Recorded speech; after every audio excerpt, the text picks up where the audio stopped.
Bienvenidos a Chic Podcast, tu podcast de ciberseguridad.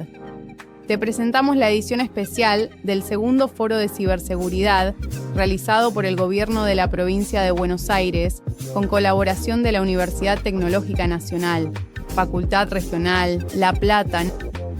No te olvides de seguirnos en nuestras redes. Bienvenidos a todos y a todas. Yo soy Martina y este es Chic Podcast, el primer podcast de ciberseguridad hecho por alumnos y alumnas de la UTN Facultad Regional La Plata. Hoy estamos en una edición especial, estamos en el segundo foro de ciberseguridad de la provincia de Buenos Aires que se está llevando a cabo en nuestra facultad.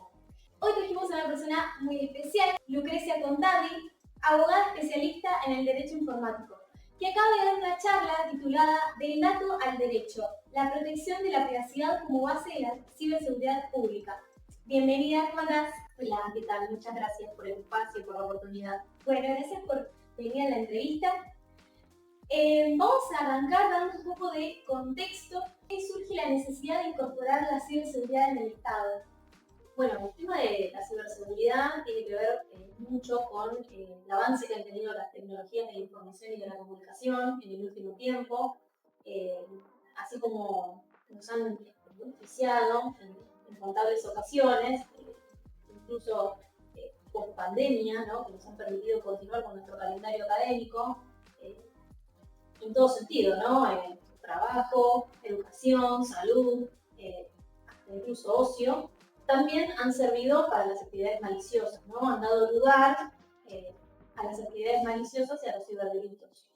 Entonces, bueno, en ese contexto, la ciberseguridad se erige como necesaria e imprescindible para prevenir y también para mitigar, ¿no? Eventualmente los incidentes de seguridad que pueden ocasionarse, ¿no? ¿Y cómo se encarga el Estado de garantizar la ciberseguridad? Bueno, el Estado desarrolla políticas, y aquí me parece algo sumamente interesante destacar que tenemos que dejar de ver la ciberseguridad solamente como una cuestión meramente técnica, ¿no? Y también tenemos que verlo como una política pública, ¿no? Porque el Estado no deja de elaborar, planificar y ejercer políticas públicas para beneficio de los ciudadanos. La ciberseguridad es una de ellas. Obviamente que tiene que proteger los activos de información, y esos activos de información entran la infraestructura crítica, ¿no? Los sistemas, las bases de datos, las redes de comunicación. Hoy en día la inteligencia artificial está tan en boga, ¿no? Que también está pisando fuerte en el Estado. Pero también tiene que proteger los datos y a las personas, que es un poco lo que trataba la ponencia, ¿no? De focalizar no solo en lo técnico, también qué hay detrás de eso, ¿no? Somos los seres humanos, ¿no? Claro. Los ciudadanos de ese Estado. Bueno, vos mencionaste que la ciberseguridad confluye en la regulación del cumplimiento interno y externo del Estado, los procesos del gobierno y supervisión, la tecnología y las personas. Y ahí mencionaste la capacitación. ¿A qué te refieres con personas? ¿Y por qué pensás que es importante la capacitación? Bueno, en realidad pienso que concluyen esos cuatro elementos, ¿no? Cuando hablamos de una adecuada política de ciberseguridad. Para garantizar la protección de esos activos de información que mencionábamos recientemente, el Estado tiene que desplegar una política en el que incluya la gobernanza. ¿Qué es la gobernanza? La gobernanza implica gestionar los riesgos.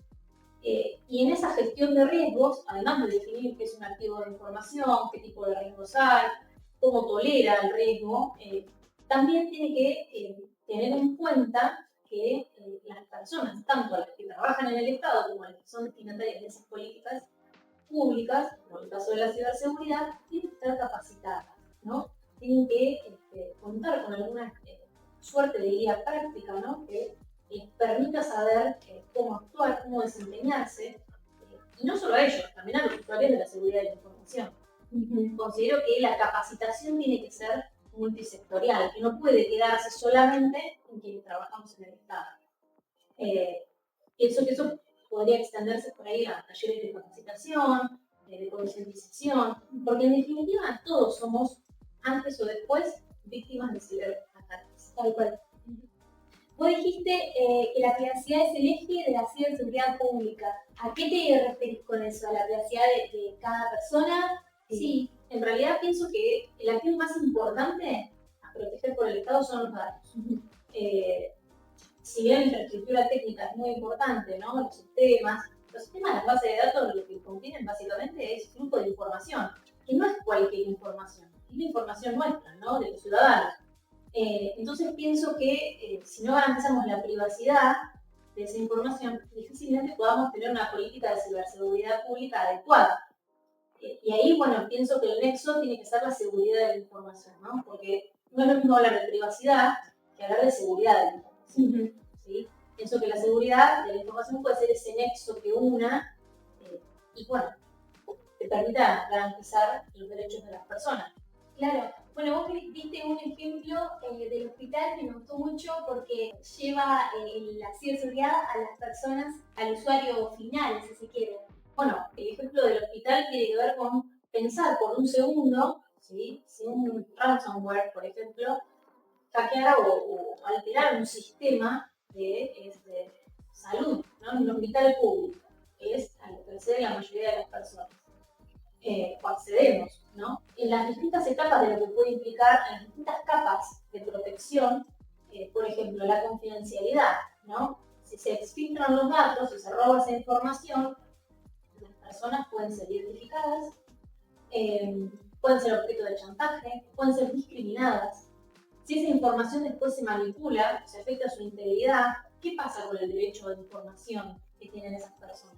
Porque el derecho de la información sí forma parte, ¿no?, de los derechos del paciente. Sí, sí. Y si afectamos de última la disponibilidad, porque con un ransomware exfiltramos los datos, borramos y después ciframos ese sistema o esa base de datos, ¿qué pasa?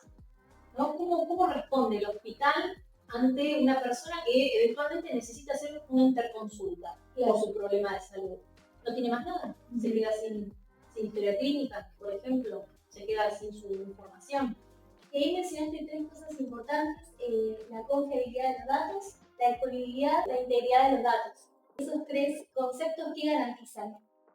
Esos tres conceptos garantizan la seguridad de la información, ¿sí? Que la información permanezca segura. Y eso sí, el Estado debe garantizarlo. El Estado manipula, recolecta, e incluso entre los organismos se intercambian nuestros datos. Desde el momento que nosotros queremos hacer un simple trámite por el portal, a través de la interoperabilidad hay un intercambio de esos datos que en definitiva son nuestros. Exacto. Entonces, si el Estado los recaba con una finalidad, esos datos tienen que ser usados con esa finalidad y tienen que ser resguardados. No puede acceder quien no esté autorizado, no puede manipularlos quien no tenga autorización para hacerlo, y tampoco pueden dejar de estar disponibles, porque como volvemos al caso del hospital, si la persona los necesita, tiene que poder acceder a ellos. Entonces, me parece que la seguridad de la información junto con la privacidad son el eje. Respetar para garantizar una ciberseguridad pública adecuada. Vos mencionaste una palabra recién, los derechos. ¿Y cómo llegas a la conclusión que los datos son derechos? Bueno, el dato por sí mismo es un insumo técnico, ¿no? Si nosotros lo vemos solo en el ámbito digital, poco nos diría. Pero si nosotros analizamos ese dato, lo procesamos, ese dato se convierte en información. Esa información tiene un valor para la organización, o en este caso para el Estado, ¿no? Estamos hablando de ciberseguridad pública. Entonces, cuando hablamos de datos, en definitiva estamos hablando de personas, de derechos, porque esos datos nos dan una información. Por eso es que creo que la ciberseguridad tiene que trascender de ser considerada una estrategia de defensa técnica, porque en definitiva lo que estamos garantizando son los derechos de las personas. Si nosotros sufrimos un ciberataque en un sistema o en una base de datos o en una red de comunicación, no solo vamos a tener un problema técnico, vamos a presenciar una franca violación de derechos. Claro.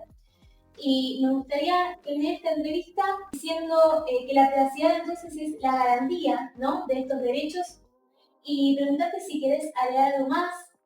No, pienso que concluyendo todos estos elementos, estamos en condiciones de tener una política adecuada. Hay normativa ya que se ha venido sancionando tanto a nivel internacional, a nivel local.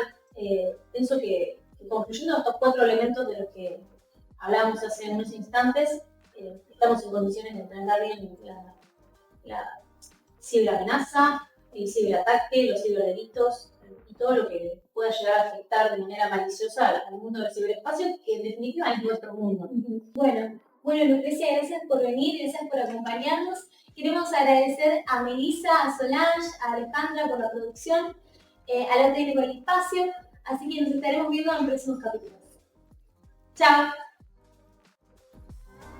Producido por Martina García Améndola, Solange Rodrigo, Melissa Dayana Plando, Iñaki Zarope.